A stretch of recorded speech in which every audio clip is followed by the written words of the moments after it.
They say in life, it's the little things that matter the most, or it's a tiny spark that ignites the greatest fire. Those thoughts come to mind when we think of the life and times and great success of Billy Howard Miles. As the story is told, sometime in the 30s, when Billy was 8 or 9, he skipped school, rode his bike over 8 miles along dusty, dirty country roads just to hang on the fence and watch the airplanes take off from J.O. Dockery Airport near Stuttgart, Arkansas.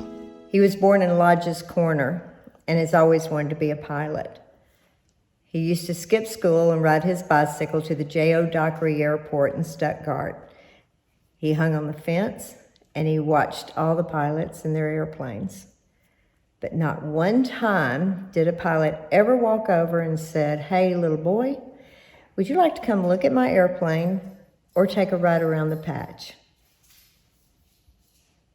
Consequently, when he became a pilot, he worked really hard trying to recognize those kids on the fence.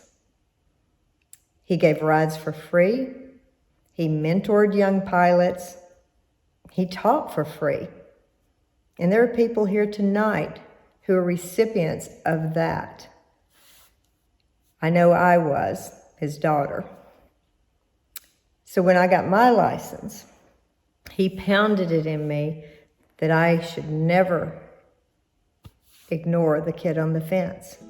The fire was lit, and Billy Miles was on his way into aviation history. At just 15 years old and the future farmers of America in school, Billy sold a hog to pay the $6 an hour for flying instruction. That was a plane and a pilot instructor. After just 6 hours of instruction, Billy went for a medical exam so he could get a license. But when he had to get his parents' permission for the medical report, it was over. Mama wouldn't have it. But this setback didn't stop him. Billy joined the Air Force at age 20 in hopes of becoming a pilot, but his eyesight would only allow him to be a left gunner on a B-29 bomber. But at least he was flying. He was gunner on the B-29 and served during the Korean conflict. While in the Air Force and stationed in Arizona, Billy had his girlfriend, Bee Bitely, take a bus to Arizona, and they were married. 3 years after marriage, the couple moved back to Arkansas, to Pine Bluff, where Billy went to work at Grider Field there. He served as assistant manager, and in exchange for flying time, Billy washed and changed oil in planes in his free time.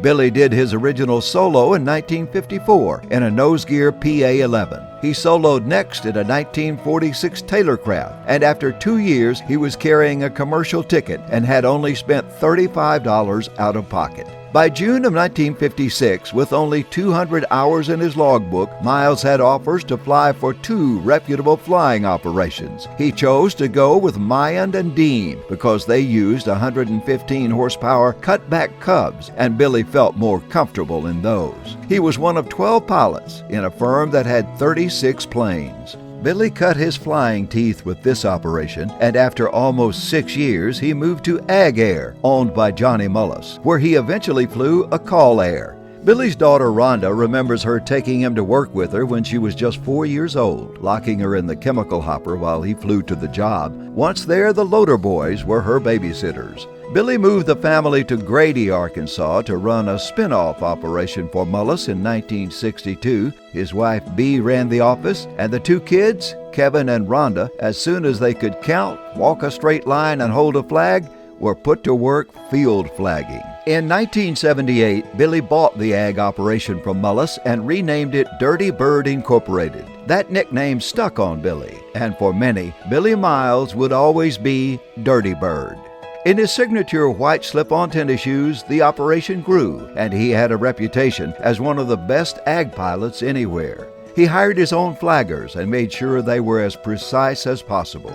In his spare time, he began stunt flying, attending air shows all over the country. Billy Miles' Granny Cub Act was unique and famous across the Mid-South. But I'd be going down the highway from between Pine Bluff and Grady, and I could hear this big thump on the roof of my car. And it was my dad in the ag plane with the tire bouncing it on the roof of the car, letting me know that I was caught and my pay was docked.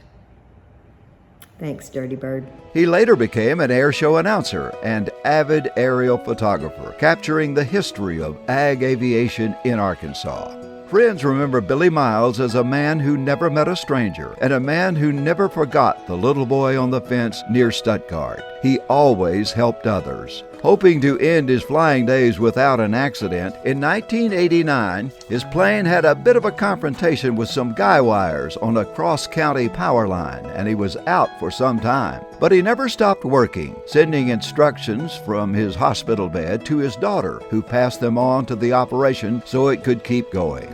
One year when Billy was short a pilot, he flew 1,300 hours, and he retired with over 39,000 hours, most of it at ground level, lower than the power lines. Billy's son, Kevin, an avid and accomplished pilot, was killed in an airplane accident in 1988. His daughter, Rhonda, went on to become a corporate pilot and flew executives of Fortune 500 companies and high-profile entertainers like Reba McEntire and Hank Williams Jr.